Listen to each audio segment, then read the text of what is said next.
नमस्कार बच्चों, एक बार फिर से आपका स्वागत है न्यूटन एकेडमी पे। बच्चों आज अपन बात करने वाले हैं सेल बायोलॉजी की। अपन जानेंगे कि सेल बायोलॉजी क्या होती है और इसके अंतर्गत अपने को क्या क्या पढ़ना है। तो अपन इसकी डिटेल स्टडी करेंगे सेल बायोलॉजी की। तो अपन स्टार्ट करते हैं सेल बायोलॉजी को। देखो सबसे पहले तो अपन ये जानेंगे कि इसमें पढ़ना क्या है।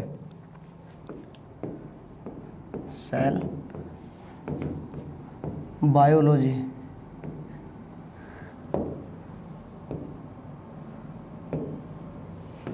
सेल बायोलॉजी में अपन ये पढ़ेंगे। सबसे पहले तो इसमें क्या क्या पढ़ना है। देखो बेटा, आपका एग्ज़ाम बहुत जल्दी आने वाला है, 12 दिन और बचे केवल। और सेल बायोलॉजी इस बार बढ़िया सा वेटेज रखने वाली है।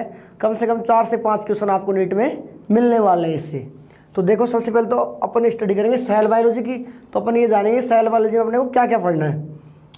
इसके अंतर्गत अपने को 2 पोर्शन में पढ़ना है सेल बायोलॉजी को।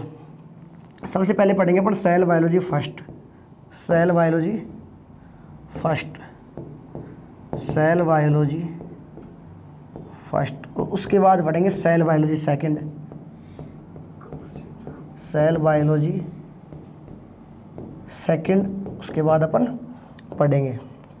तो देखो बच्चों, सेल बायोलॉजी फर्स्ट पे अपन क्या पढ़ने वाले हैं। सेल बायोलॉजी में अपन पढ़ने वाले हैं सेल के बारे में, कि जो सेल की कंप्लीट डिटेल स्टडी है वो फर्स्ट में पढ़ेंगे। उसके बाद सेकंड में अपन पढ़ेंगे सेल डिवीज़न। किसको पढ़ेंगे? सेल डिवीज़न को अपन यहाँ पर सेकंड में पढ़ने वाले हैं। सेल डिवीज़न का जैसा कि पहले भी चैनल के ऊपर 1-2 वीडियो डाले हुए हैं, तो वहाँ से आप देख सकते हो।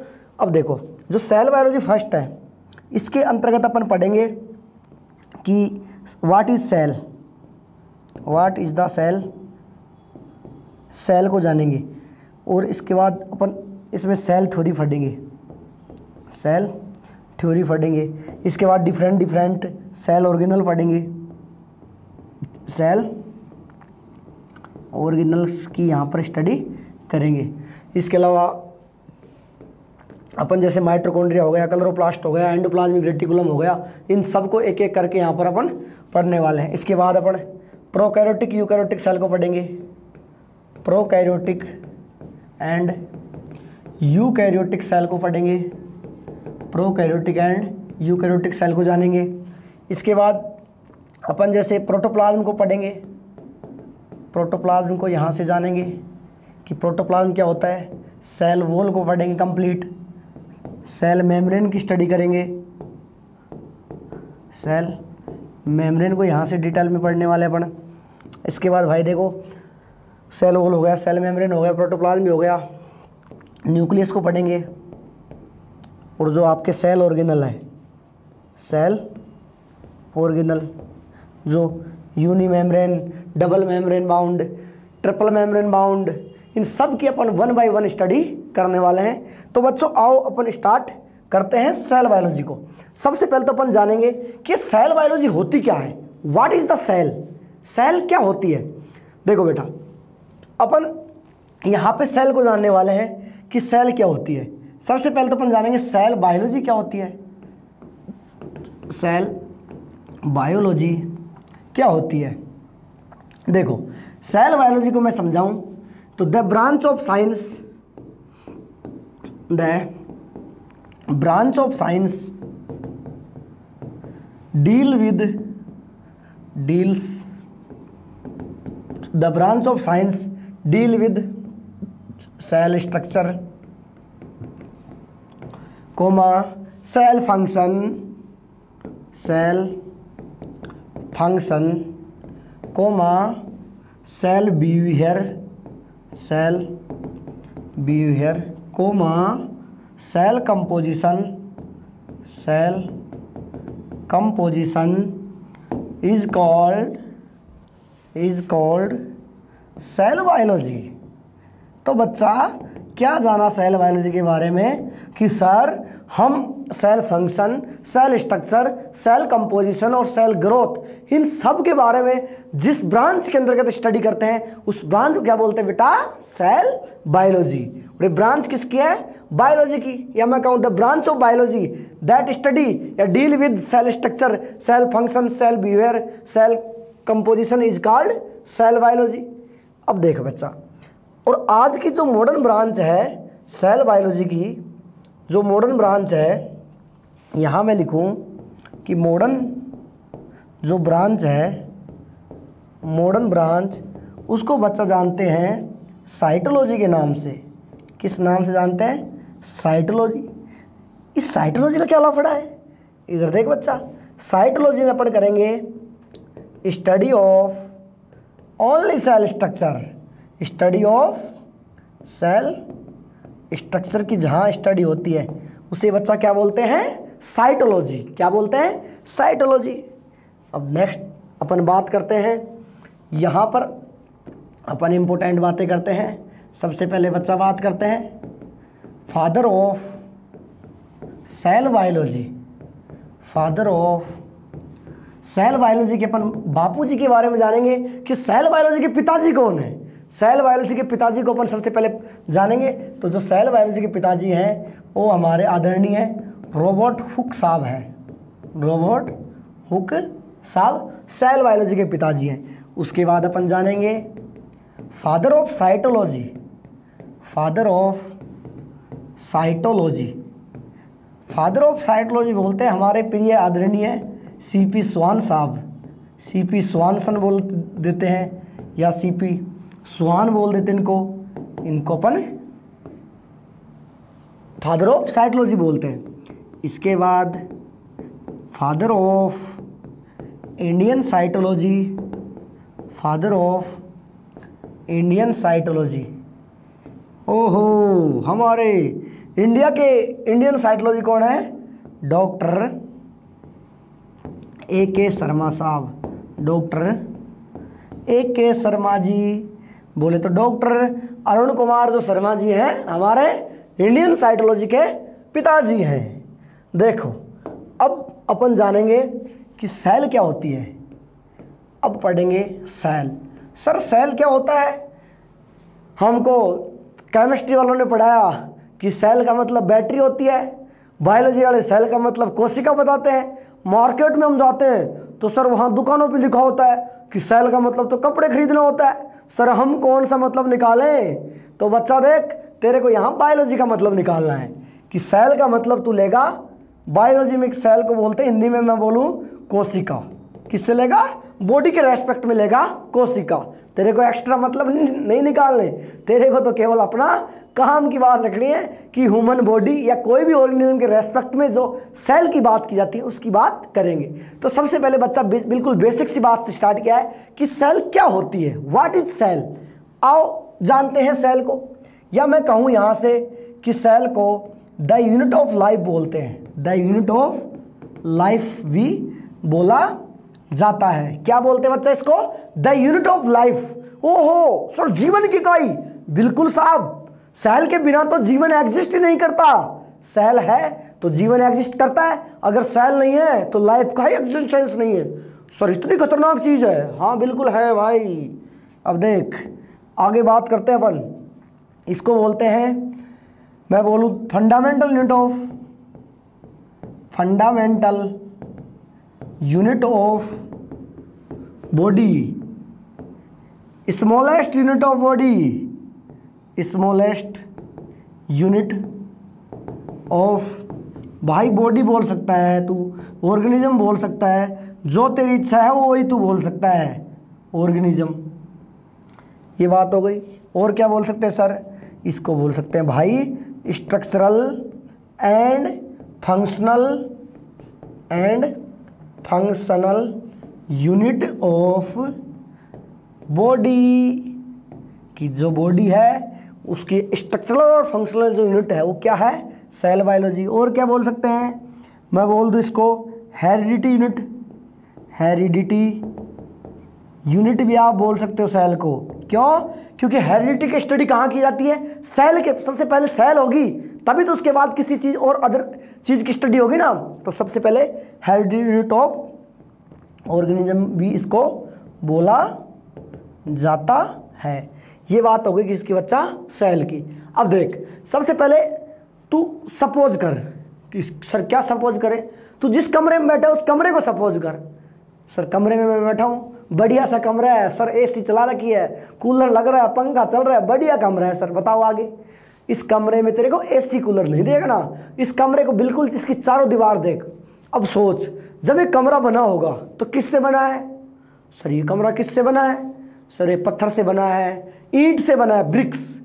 कैसे बना है सर? छोटी छोटी ब्रिक्स को जोड़ा गया, एक दीवार बनी, इसके बाद दूसरी दीवार बनी, इसके बाद अगली दीवार बनी, इसके बाद एक और दीवार बनी। कितनी दीवार हो गई बच्चा? 4 दीवार। इसके बाद बढ़िया सी एक छत डाली गई और एक कमरा रेडी हो गया। अब मैं पूछूं कि बता सबसे छोटी यूनिट कौन सी इस कमरे की, जिसके बिना कमरे का तू निर्माण ही नहीं कर सकता? तो सबसे छोटी यूनिट है ब्रिक्स, ईंट की। वो ईंट से कमरा बना है। बस अब आजा ह्यूमन बॉडी पे। अब जैसे हमारा शरीर है, देख बढ़िया सा एक चिंटू बेटा बनाते हैं यहाँ पर। बढ़िया सा क्या बनाते हैं? एक चिंटू बेटा। ले ये तो बेटी बन गई। बेटी नहीं बनानी भाई, बेटा बनाना है। क्या बनाना है? एक बढ़िया सा तेरे जैसा एक चिंटू बेटा बनाते हैं। देख तेरे जैसा एक चिंटू बेटा बनाते हैं। देख फिर से वही गलती हो रही बच्चा। देख देख बच्चा, देख इधर आराम से देख तू। ले बेटा देख चिंटू बेटा, इधर देख तू, इधर देख, इधर देख, इधर देख, इधर देख।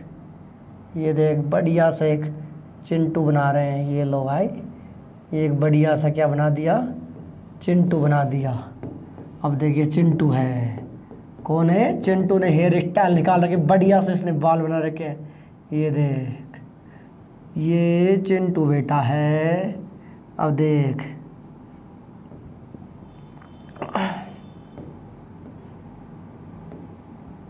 अब देख ये चिंटू बेटा है। बस यहीं तक देख लो। ये जैसे कोई ह्यूमन बॉडी है। कौन है? Human body. क्या है? Human body. अब ये जो ह्यूमन बॉडी है, इसकी जो सबसे छोटी छोटी यूनिट है कि इस बॉडी का निर्माण बिल्कुल स्मॉलेस्ट यूनिट से हुआ। वो छोटे छोटे पार्टिकल या जो छोटी छोटी इकाइयाँ यूनिट है, वो जुड़ के एक ह्यूमन बॉडी का फॉर्मेशन कर रही है। तो ये जो छोटी छोटी यूनिट मैं बोलूँ, ये जैसे छोटी छोटी यूनिट जुड़ रही है, इन्हीं यूनिटों को बोला गया बच्चा सेल। क्या बोला गया है? सेल। ये बात समझ में आई तेरे? सेल क्या होती है? बिल्कुल सर आई। कि क्या आई? कि फंडामेंटल यूनिट है, यूनिट ऑफ लाइफ है, स्मॉलेस्ट यूनिट है, स्ट्रक्चरल एंड फंक्शनल यूनिट है, और हेरिडिटी यूनिट ऑफ ऑर्गेनिज्म है। हेरिडिटी बोलते हैं कि कोई भी कैरेक्टर अपने पेरेंट से प्रोजेनी में जो ट्रांसफर होने का जो प्रोसेस है, इसको क्या बोलते हैं? इनहेरिटेंस। और इस प्रोसेस की कोई स्टडी कर ले, उसे क्या बोलते हैं? हेरिडिटी। तो ये हेरिडिटी का जो फिनोमेना है, ये कहाँ होगा? सेल में। कहाँ होगा? सेल में। अब देख बच्चा, नेक्स्ट अपन बात करते हैं। ये बात हो गई किसकी? सेल की। अगली अपन बात करेंगे स्टोरी ऑफ सेल। सेल की स्टोरी के बारे में जानते हैं। Story of cell. ले बच्चा देख, सेल की स्टोरी के बारे में जानते हैं। तो इसमें अलग अलग भाई साहब आए, अलग अलग भाई साहब ने अलग अलग बातें बताई। तो पहले भाई साहब आए 1665, 1665। 1665 में जो भाई साहब आए, इनका नाम था रॉबर्ट हुक। क्या नाम था? रॉबर्ट हुक इन भाई साहब का नाम था। इन्होंने क्या किया? इन्होंने कुछ इस प्रकार से किया। इन्होंने लिया स्पेनिश ओक। क्या लिया? स्पेनिश ओक जो प्लांट होता है, इसकी जो छोटे छोटे कॉर्क के जो फीस है, वो फीस इन्होंने लिए, और उन फीस के ऊपर इन्होंने स्टडी की। किससे? कंपाउंड माइक्रोस्कोप से। किससे की? कंपाउंड माइक्रोस्कोप से इन्होंने भाई साहब ने स्टडी की। और भाई साहब को क्या दिखा? भाई साहब को वहाँ पे दिखी डेड सेल वॉल। क्या दिखी? Dead cell wall. Dead cell wall देखने के बाद, और डेड सेल वॉल में इनको क्या दिखा? ऐसे बड़े बड़े क्या दिखे? ब्रैकेट दिखाई दिए। इनको बड़े बड़े क्या दिखाई दिए? लार्ज ऐसे ब्रैकेट दिखाई पड़ते हैं भाई साहब को। क्या पड़ते हैं भाई साहब को? लार्ज ऐसे ब्रैकेट भाई साहब को बड़े बड़े दिखाई दिए। और इन ब्रैकेट को क्या बोला इन्होंने? सेल्यूला। क्या बोला? सेल्यूला। और इन्हीं सेल्यूला को टुडे नोन एज सेल। किस नाम से जानते हैं? सेल के नाम से जानते हैं। भाई साहब ने कौन सी बुक में लिखा? जिक्र कौन सी बुक में किया इसका? माइक्रोग्राफिया नामक बुक है, माइक्रोग्राफिया नामक जो बुक है इसमें इसकी माइक्रोग्राफिया में स्टडी की। रॉबर्ट हुक भाई साहब ने किसको डिस्कवर किया था रियल में? सेल वॉल को। अब देखो इसके भाई साहब के की पॉइंट की मैं चर्चा करता हूँ तो कुछ चर्चा इस प्रकार से बच्चा देख, यहाँ पर देख तेरे लिए अलग कलर, तू चिंता क्यों करता है, तेरे लिए देख रंग रंगीले कलर यूज करेंगे। भाई साहब के की पॉइंट लिखते हैं कि भाई साहब ने सबसे पहले क्या क्या बातें बताई। देख इन्होंने सबसे पहले मैं बोल दूं कि फर्स्टली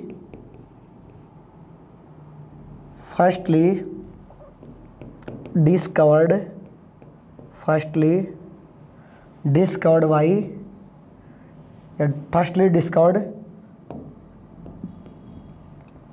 फर्स्टली डिस्कवर्ड सेल। और क्या बोल सकते हैं कि फर्स्टली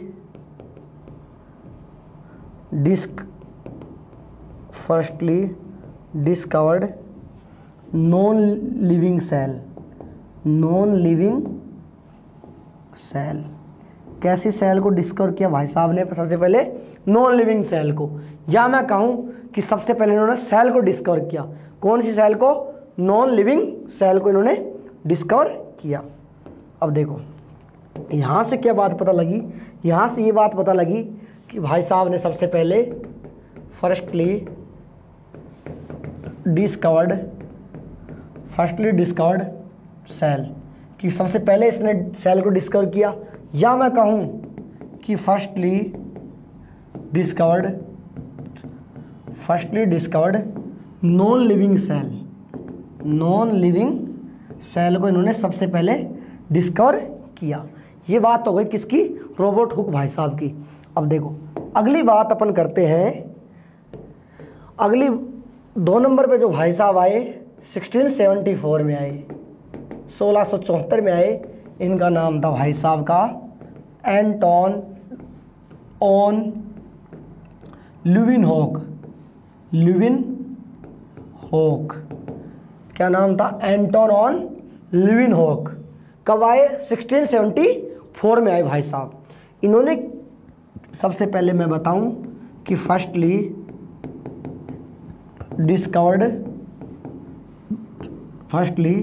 डिस्कवर्ड लिविंग सेल। भाई साहब ने सबसे पहले लिविंग सेल को डिस्कवर किया। और भाई साहब ने लिविंग सेल को किस में डिस्कवर किया?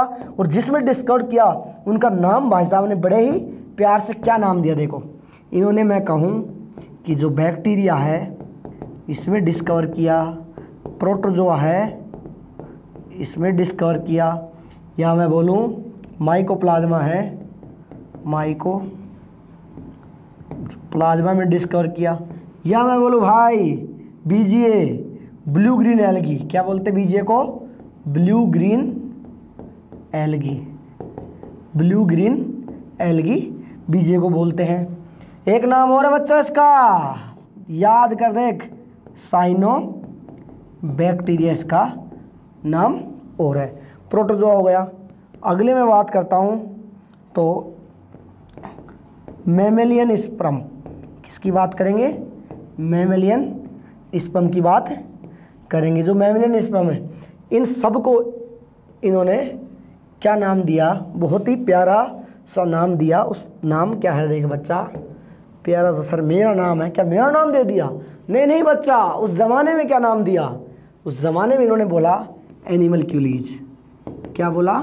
एनिमल क्यूलीज इन्होंने नाम दिया। तो ये बात हो गई किसकी? सेल स्टोरी की बात हो गई, या स्टोरी ऑफ सेल की बात हो चुकी। अब देख अगली अपन बात करते हैं सेल टाइप। क्या पढ़ने वाले हैं? अगला अपन पढ़ेंगे सेल टाइप।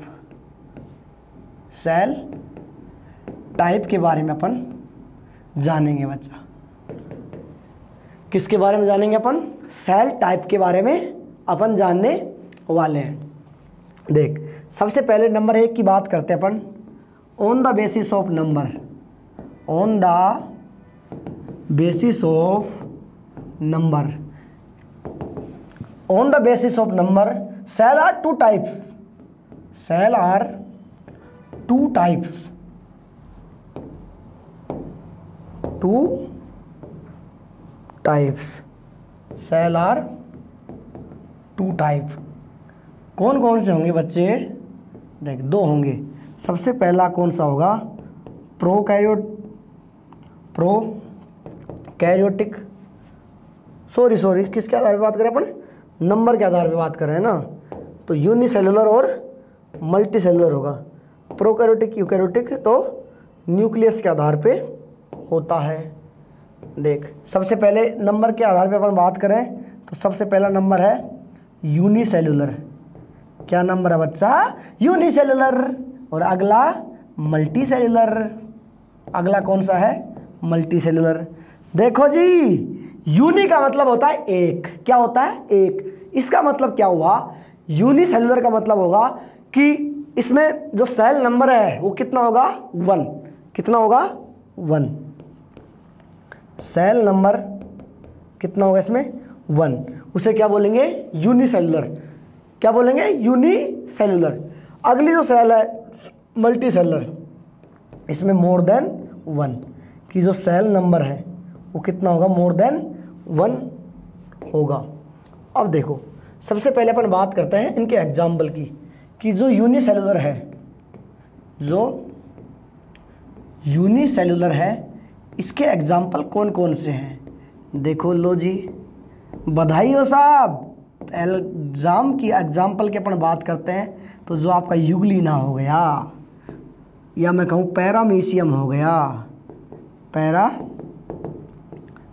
हो गया, या आपका अम्बीवा हो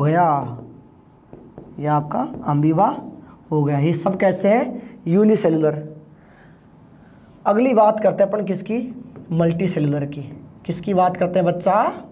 मल्टीसेलुलर की अपन बात करने वाले हैं। मल्टीसेलुलर की बात करें अपन तो मल्टीसेलुलर में आपका जो प्लांटी हो गया, एनिमिलिया हो गया,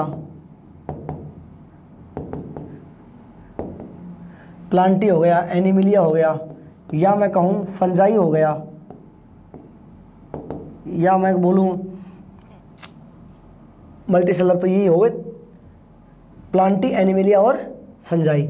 ये क्या आएंगे? मल्टीसेलुलर। ये बात हो गई किसके आधार पे? नंबर के आधार पे। नेक्स्ट अपन चर्चा करते हैं नंबर 2। यहाँ से अपन लेंगे on the basis of nucleus, कि न्यूक्लियस के बेसिस पे सेल आर टू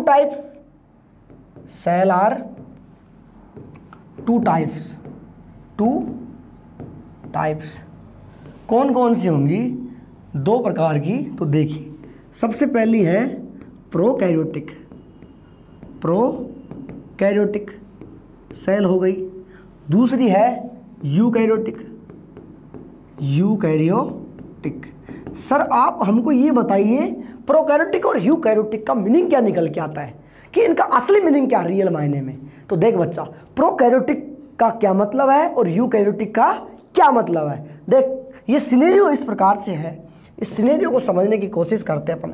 प्रो, ये 2 वर्डों से मिलके बना है। कितने वर्डों से मिलके बना है? 2 वर्डों से। एक तो होगा प्रो और दूसरा कैरियोटिक। कैरियोटिक आया है कैरियोन से। कहाँ से है? कैरियोन से। और कैरियोन का मतलब होता है न्यूक्लियस। क्या होता है? न्यूक्लियस। प्रो का मतलब होता है प्रीमिटिव, या मैं बोल दूँ लेस डेवलप। ये बात किसी हो गई? प्रोकैरियोटिक की। अब अपन बात करेंगे यूकैरियोटिक की। यूकैरियोटिक का मीनिंग निकल के आता है वेल डेवलप न्यूक्लियस। क्या निकल के आता है? Well develop nucleus. यहाँ इसका मीनिंग क्या निकल के आ रहा है? Less develop nucleus. तो सर, हाँ बच्चा बता, प्रोकैरियोटिक का मीनिंग होता है कि ऐसे ऑर्गेनिज्म जिनमें लेस डेवलप न्यूक्लियस पाई जाए, या ऐसी सेल जिनमें लेस डेवलप न्यूक्लियस पाया जाए, उसे क्या बोलेंगे? Prokaryotic cell. क्या बोलेंगे? Prokaryotic cell. More develop nucleus जिस सेल के अंदर प्रेजेंट है उसे बोलेंगे यूकैरियोटिक सेल। क्या बोलेंगे? Eukaryotic cell. सर ये मोर डेवलप और लेस डेवलप का असली मीनिंग क्या है, आप हमको थोड़ा सा ये भी समझाइए। तो देख बच्चा, सबसे पहले अपन बात करेंगे प्रोकैरियोटिक की, उसके बाद बात करेंगे यूकैरियोटिक की। आपने अभी अभी क्या बोला है, मैंने अभी अभी ये बोला है कि जो प्रोकैरियोटिक सेल है, प्रोकैरियोटिक सेल, सबसे पहले जो प्रोकैरियोटिक सेल है इसमें न्यूक्लियस कैसा है, न्यूक्लियस है लेस डेवलप, लेस सॉरी क्या लिख गया, लेस डेवलप। अब देख कि सर एक बात बताइए, इस लेस डेवलप का मीनिंग क्या निकल के आता है।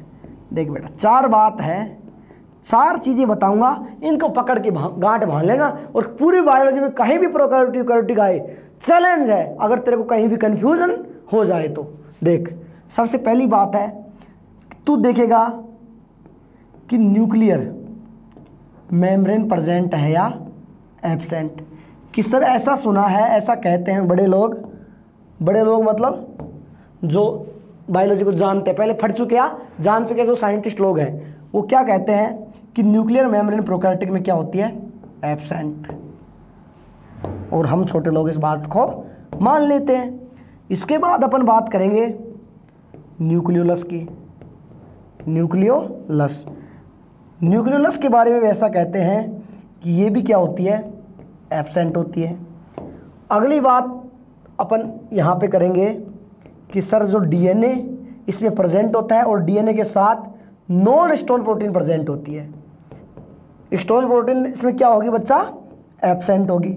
फिर कौन सी प्रोटीन होगी, नॉन स्टोन प्रोटीन इसमें प्रेजेंट होती है। और इसी नॉन स्टोन प्रोटीन को बच्चा जानते किसके नाम से, पोलियमीन के नाम से, पोलियमाइन के नाम से इसको जाना जाता है।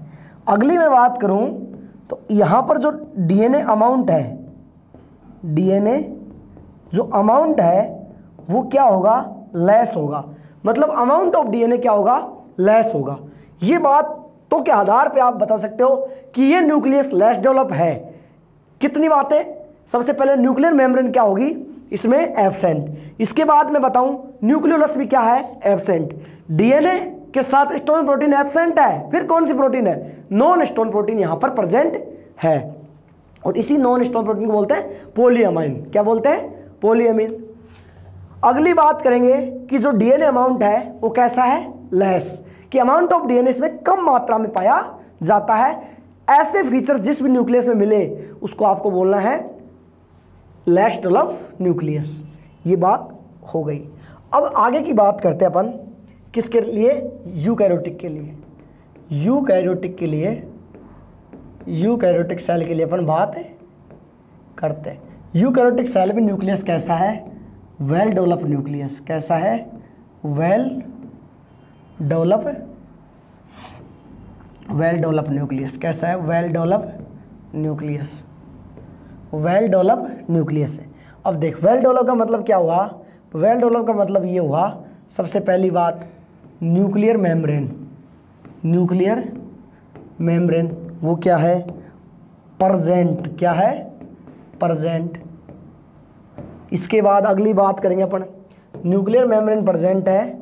इसके बाद नंबर 2 बात करते हैं अपन न्यूक्लियोलस की। किसकी बात करेंगे, न्यूक्लियोलस की। न्यूक्लियोलस क्या होगी, इसमें न्यूक्लियोलस भी प्रेजेंट होगी। न्यूक्लियोलस भी क्या होगी, प्रेजेंट। इसके बाद अपन नंबर 3 बात करते हैं कि साहब डीएनए प्रेजेंट होगा और डीएनए के साथ यहाँ पर कौन प्रेजेंट होगी, स्टोन प्रोटीन। कौन प्रेजेंट होगी, स्टोन प्रोटीन यहाँ पर प्रेजेंट होगी। स्टोन प्रोटीन यहाँ पर प्रेजेंट होगी। और लास्ट बात अपन करते हैं अमाउंट ऑफ डीएनए। किसकी बात करेंगे, अमाउंट ऑफ डीएनए की अपन यहाँ पर बात करेंगे कि जो अमाउंट ऑफ डीएनए है वो यहाँ पर कैसा होगा, हाई होगा। अमाउंट ऑफ डीएनए हाई होगा। ये बात हो गई कि इसकी लेस डेवलप और मोर डेवलप न्यूक्लियस की ये बात हो गई। अब आगे चलते अपन। अब जो यूकैरियोटिक और जो प्रोकैरियोटिक में डिफरेंस है वो अपन सेल थ्योरी पढ़ने के बाद इनको एक्सप्लेन करेंगे या इनको पढ़ेंगे। अब सबसे पहले अपन जान चुके कि सेल की थोड़ी बहुत इंफॉर्मेशन अपने को पता लग चुकी। अब इतनी इंफॉर्मेशन पता लगने के बाद जो सेल थ्योरी वाला कंसेप्ट है वो हमारे लिए इजी हो जाता है। अब देखो, अब अपन डिस्कस करेंगे किसको, सेल थ्योरी को। यहाँ पर अपन पढ़ने वाले हैं सेल थ्योरी। ये देखो सेल थ्योरी को यहाँ पर डिस्कवर करने वाला पर काफ़ी इंपॉर्टेंट और एग्जाम में से क्वेश्चन आ जाता है। और सेल थ्योरी मतलब इस चैप्टर की चाबी है। सबसे पहला जो कंसेप्ट है इसमें बढ़िया बेहतरीन वो सेल है। सेल थ्योरी ही एक्सप्लेन करेगा कि सेल क्या मतलब सेल क्या होता है, अपन पढ़ चुके। ये बताएगा अपने को कि मतलब टिश्यू किससे बनेंगे, ऑर्गेनिज्म का फॉर्मेशन कैसे होगा। देखो सबसे पहला उस जमाने का जो कंसेप्ट बच्चा वो आया था सेल थ्योरी। भाई साहब कौन लेके आए थे इनको, देखो बेटा परपोज्ड भाई। किसकी बात करते हैं, परपोज्ड भाई साहब सबसे पहले 1838 में आए। 1838 में आए, उनका नाम था एमजे स्लाइडन। क्या नाम था, एमजे स्लाइडन बोल देते हैं, एमजे स्लाइडन। इसके बाद अगले जो भाई साहब हैं, ये देखो इसकी खास बात इन भाई साहब की, ये भाई साहब कहाँ के हैं, जर्मनी के। तो मैं बोलूँ जर्मन बोटनिस्ट है, जर्मन बोटनिस्ट। भाई साहब क्या है, जर्मन बोटनिस्ट है। अगली बात करता हूँ मैं, अगला जो साइंटिस्ट है वो आया 1839 में, इसके ठीक एक साल बाद। और भाई साहब का नाम है सीपी स्वानसन, सीपी स्वानसन्स, या इसको लोग बोलते हैं स्वान जी के नाम से भी जान जाते हैं। अब देखो ये भाई साहब कहाँ के हैं। नीट में एक बार तो क्वेश्चन इस बात से पूछा गया कि बताइए कौन बोटनिस्ट है और कौन जूलॉजिस्ट है। केवल इस बात से एक बार क्वेश्चन पूछा गया। और बड़ी ताज्जुब की बात होती है कि नीट ऐसे क्वेश्चन पूछ सकता है। तो बिल्कुल आपको कॉन्फिडेंट होकर पढ़ना है, हर एक चीज़ एनसीईआरटी की इंपॉर्टेंट है। बस आपके पास गिने चुने दिन बचे, 12 दिन का आपके पास वक्त है। 17 को तो एग्ज़ाम है, आज आप 5 तारीख हो गई, लगभग मैं कहूँ 10 दिन का फर्क है। बेटा 10 दिन शानदार मेहनत करो आप। मैं कह रहा हूँ अगर 10 दिन आपने प्रॉपर आपके जो शॉर्ट नोट्स बनाए हुए हैं उनसे आपने रिवीजन कर लिया और लास्ट में आपने 7 साल के क्वेश्चन कर लिए, तो मैं कह रहा हूँ इस बार इस नीट के रण में जीत आपकी होगी। देखो आओ इधर, अब अपन यहाँ पर जानेंगे कि जो सीपी स्वानसन है, कि जो स्वान है ये कहाँ के थे, ये ब्रिटिश जूलॉजिस्ट है। ये क्या है, ब्रिटिश जूलॉजिस्ट, ब्रिटिश जूलॉजिस्ट है। ये क्या है, ब्रिटिश जूलॉजिस्ट है। अब कौन से भाई साहब ने क्या बातें बताई, इन बातों को 1 बाय 1 करके पढ़ते हैं। सबसे पहले तो 1838 वाले जो भाई साहब हैं एमजे स्लाइडन, इन्होंने क्या बताया, इन्होंने एक्सपेरिमेंट किया किसके ऊपर, या मैं कहूँ एक्सपेरिमेंट क्या हो रहा है आज, ये क्या हो गया सर, लिखते कुछ और है लिखा कुछ और जाता है। Experiment on plant. इन्होंने डिफरेंट या मैं कहूँ बहुत सारे क्या लिए, वेरियस प्लांट इन्होंने लिए और उनके ऊपर क्या किया, इन्होंने एक्सपेरिमेंट किया। प्लांट्स, वेरियस प्लांट इन्होंने लिए और उनके ऊपर एक्सपेरिमेंट किया।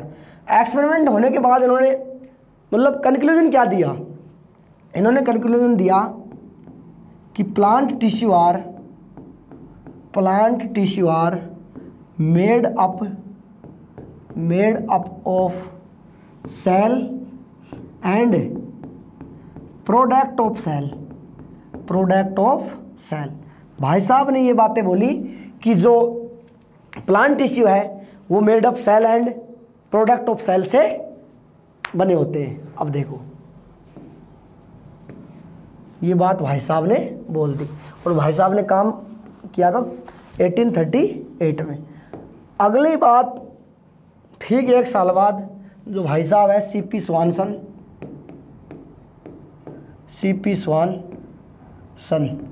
जो सीपी स्वानसन है, इन्होंने क्या बोला, इन्होंने एक्सपेरिमेंट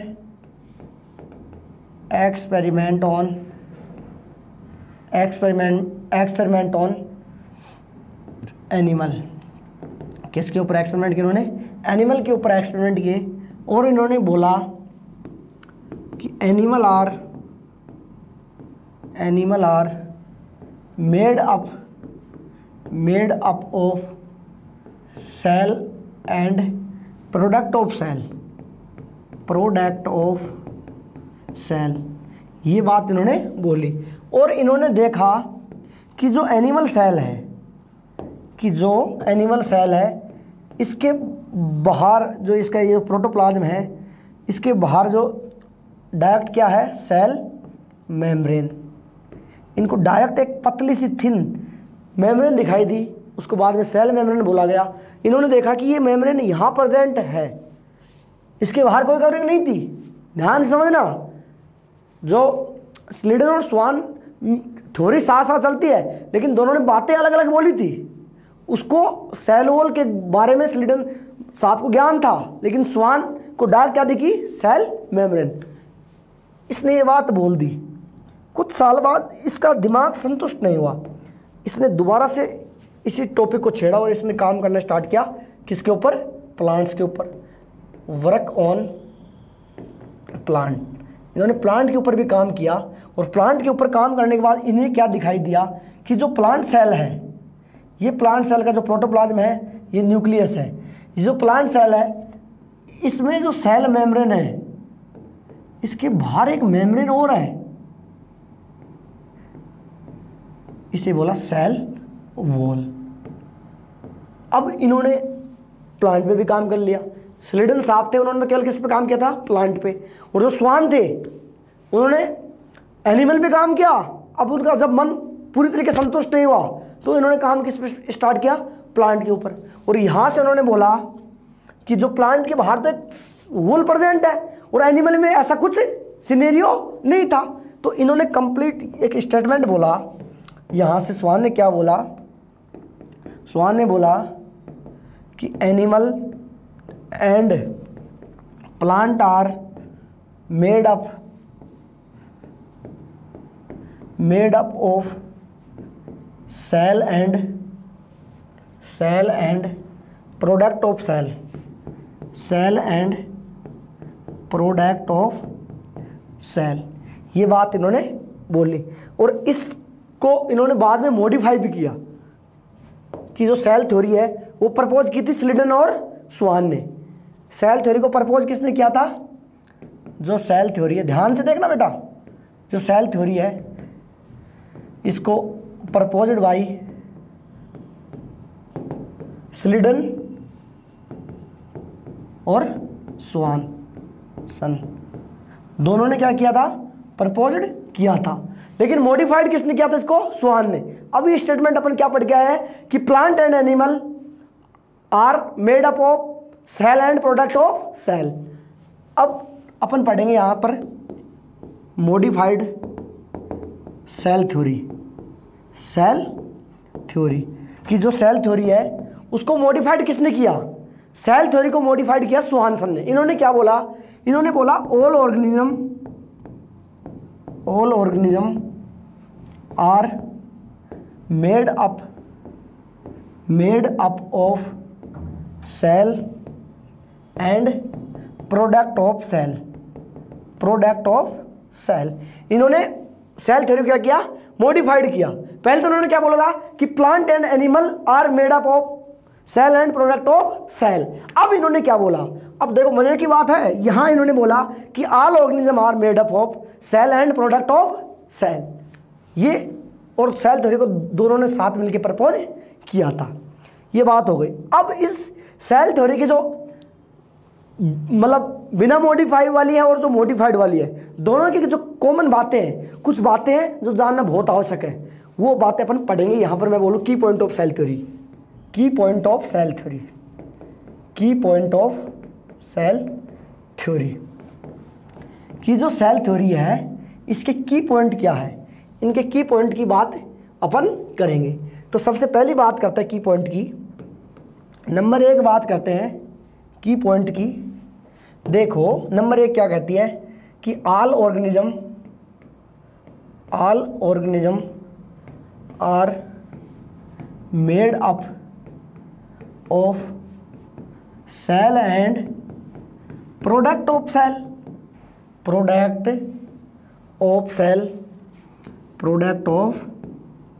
सेल।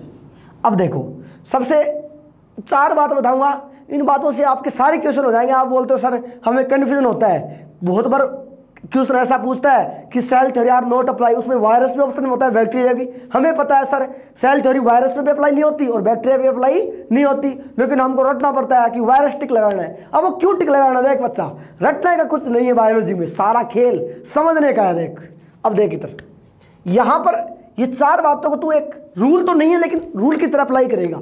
सबसे पहले बात अप्लाई कर कि सबसे फर्स्ट जो चाबी है, सबसे पहला जो ब्रह्मास्त्र है वो क्या है कि कोई भी ऑर्गेनिज्म है वो किससे मिलके बना है? सेल से। किससे मिलके बना है? सेल से। अब देख इसका यहीं पे सवाल खड़ा होता है। कुछ लोगों ने बोला, जो ज्ञानी महापुरुष टाइप के लोग होते हैं हमेशा टांग खींचने में पीछे लगे रहते हैं। समाज में ऐसे लोगों का होना भी बहुत जरूरी है, क्योंकि अगर ऐसे लोग नहीं मिलेंगे तो कोई भी चीज़ के आप एक्सेप्शन वगैरह नहीं ढूंढ पाओगे, आप यूनिवर्सली ट्रुथ मानने लगोगे। और आपको पता है सभी बातें यूनिवर्सली ट्रुथ नहीं होती। तो इन्होंने बात बोल दी, और कुछ ज्ञानी महापुरुष टाइप के लोग थे, जैसे आपके जैसे लोग होते हैं आजकल, मास्टर पे उल्टे सीधे कमेंट करते रहते हैं कि सर ये हो गया, वो हो गया, मार्केट में ये चल रहा है, सर वो चल रहा है, अब कौन सी कोचिंग वाले ने क्या कर दिया, अब क्या कर दिया, अब कौन सा मास्टर कहाँ है।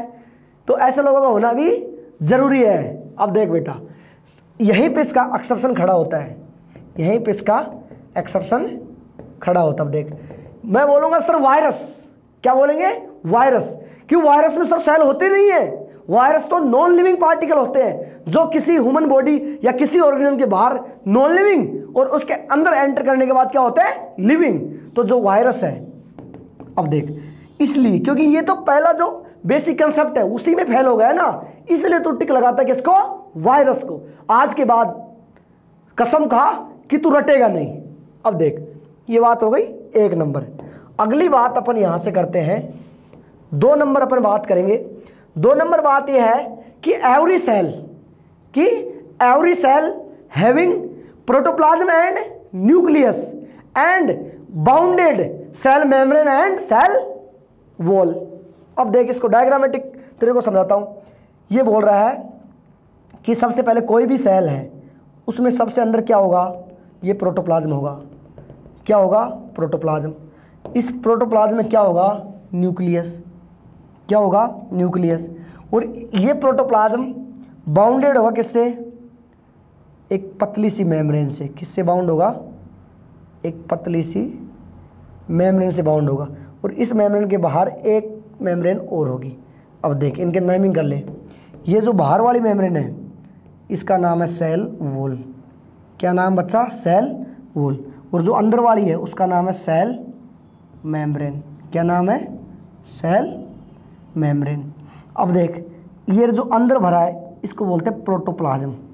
इसको क्या बोलते हैं? प्रोटोप्लाज्म बोलते हैं। और जो बीचों बीच है ये क्या है? न्यूक्लियस। क्या है? न्यूक्लियस। कि कोई भी सेल है वो उसके पास एक न्यूक्लियस होगा, एक डेवलप न्यूक्लियस होगा, प्रोटोप्लाज्म होगा, सेल मेम्ब्रेन होगी और सेल वॉल होगी। ये जो 2nd नंबर बात है ये बोल रहा है। अब देख इसी का भी यहीं पे एक्सेप्शन खड़ा हो जाता है। बात कर ले यहीं पे एक्सेप्शन की बात करते। देख सबसे पहले बात करते हैं अपन बैक्टीरिया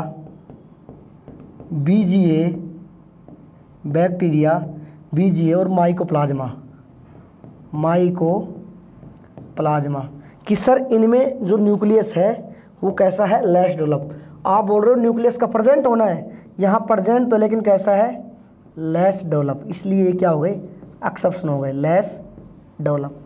अगली बात करूँ मैं नंबर 2 में बात करता हूँ कि सर जो मैच्योर आरबीसी है, मैच्योर आरबीसी और जो सीव ट्यूब सेल है, सीव ट्यूब सेल, इनमें न्यूक्लियस क्या होता है? एब्सेंट होता है। क्या होता है? न्यूक्लियस इनमें एब्सेंट होता है। तो ये भी क्या हो गया? एक्सेप्शन हो गया। सर आप बोल रहे हो कि एक जो सेल है उसमें एक न्यूक्लियस होना चाहिए। कुछ ऐसे ऑर्गेनिज्म भी हैं जिनमें मोर देन वन न्यूक्लियस है, उन्हें बोलेंगे मल्टी न्यूक्लिएटेड। क्या बोलेंगे? Multi nucleated fungus. जैसे यहीं पे बात करते हैं अपन मल्टी न्यूक्लिएटेड यहीं पे बात करते हैं मल्टी न्यूक्लिएटेड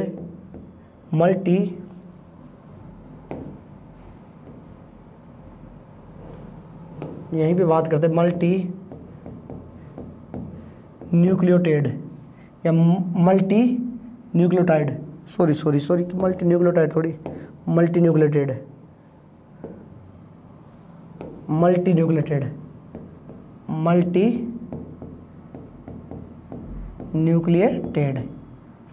फंगस, जो फाइकोमाइसिटीज ग्रुप का जो फंगस है। कौन सा फंगस? फाइकोमाइसिटीज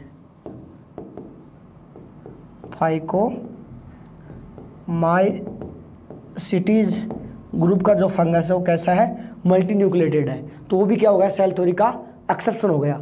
अब अपन नेक्स्ट बात करते हैं यहाँ पर जो नंबर 3 बात है उसकी अपन यहाँ पे चर्चा करने वाले हैं। अब नंबर तीसरी बात क्या कहती है कि जो सेल है यहाँ पर मैं कहूँ ऑल सेल और basically like as metabolic and structurally, कि जो सेल है यहाँ पे ऑल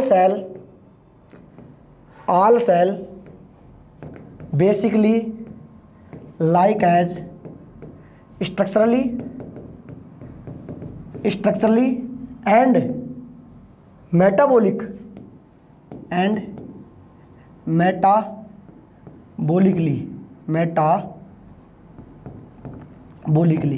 कि जो all cell basically like as structurally and metabolically, कि लगभग जो जैसे अपने हाथ की जो सेल है ये लगभग स्ट्रक्चर और मेटाबॉलिक में क्या है? सेम है। ऐसे ही हर ऑर्गेनिज्म में क्या सिनेरियो होगा? ऐसा ही।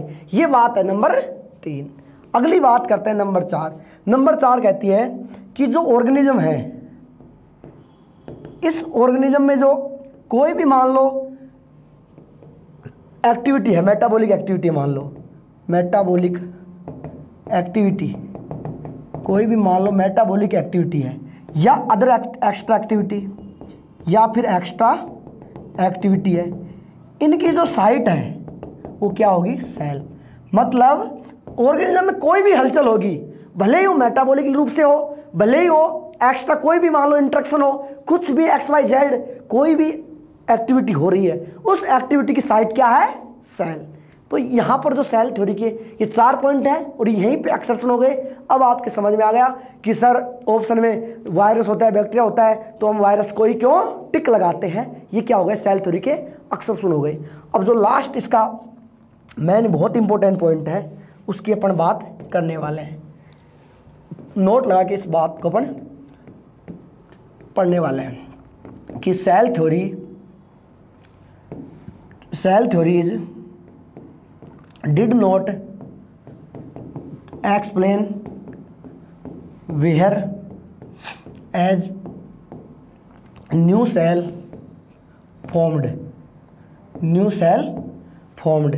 कि cell theory new cell formation कैसे होता है इसको एक्सप्लेन नहीं कर पाई।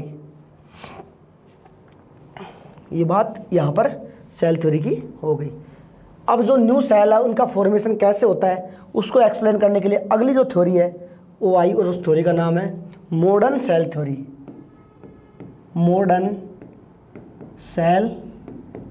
थ्योरी। जो मॉडर्न सेल थ्योरी है इसको प्रपोज्ड बाई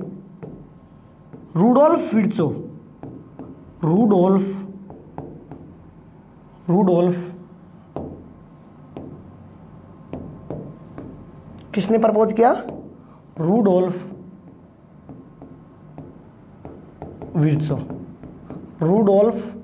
जो विर्चो भाई साहब हैं इन्होंने प्रपोज किया किसको? मॉडर्न सेल थ्योरी को।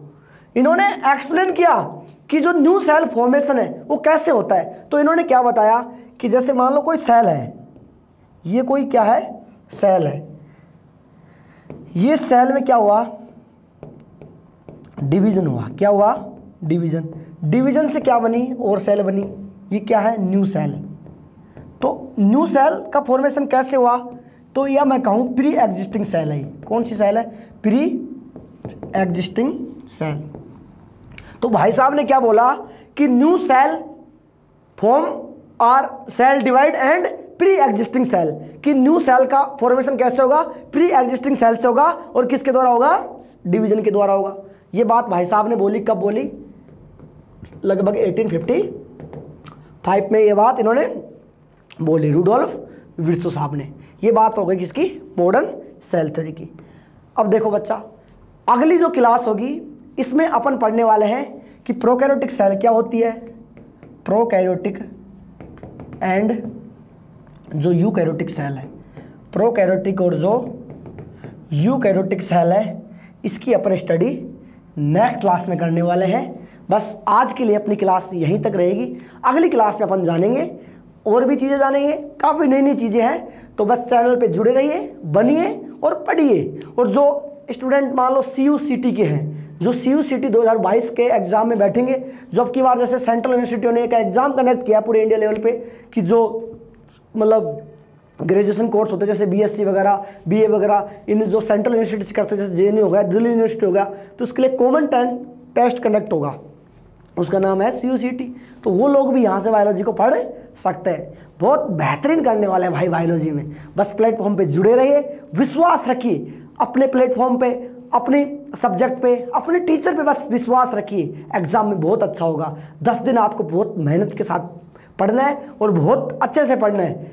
आपको मैं बायोलॉजी की जो 10 दिन की प्लानिंग है उसके लिए मैं नेक्स्ट वीडियो डालूंगा, उसमें आपको बताया जाएगा कि बायोलॉजी को 10 दिन कैसे दें ताकि नीट में अच्छे से अच्छा स्कोर खड़ा किया जा सके। बस भाई मेहनत करते रहिए, क्योंकि मेहनत ही एक ऐसा ब्रह्मास्त्र है जो दुनिया को सामने आपको दुनिया से अलग बनाता है, डिफरेंस क्रिएट करता है आप में, कि आप एक भीड़ का हिस्सा है, इस भीड़ में से आपको अलग होना है। तो ये जो डिफरेंस है इसके लिए एक ही ब्रह्मास्त्र है, उस ब्रह्मास्त्र का नाम है हार्ड वर्क। बस मेहनत करना, हार्ड वर्क करते रहना। ठीक है भाई, धन्यवाद।